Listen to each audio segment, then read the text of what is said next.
This is a dog bowl. If you blow it up with a firecracker, the bowl will be blasted away. If you use another firecracker, the bowl will be blasted back to its original position. Congratulations! You have converted the chemical energy of a firecracker into the kinetic energy of the dog bowl. But blowing it up again and again is too troublesome, so you cleverly shape the dog bowl into a special form and design a figure 8-shaped chamber.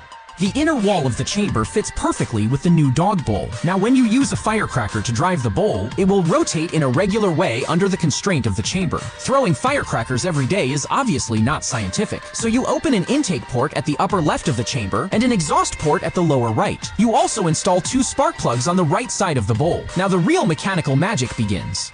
When side A of the bowl reaches the upper left intake port, rotation causes the volume between side A and the chamber wall to increase, and a fuel-air mixture is drawn in. As side A continues to rotate, the volume becomes smaller and the mixture is continuously compressed. When side A reaches the far right position, the gas is compressed to the maximum. At this moment, the spark plug ignites the mixture. The explosion expands rapidly and pushes the bowl to rotate. Next, the volume between side A and the chamber wall increases again. When it reaches the lower left position, the burned exhaust gas flows out through the exhaust port. Then it returns to the upper left position and a new cycle begins. The key point is that when one side reaches the ignition position and produces power, another side is compressing, and the third side is exhausting. In other words, the 3 sides of the bowl work at the same time.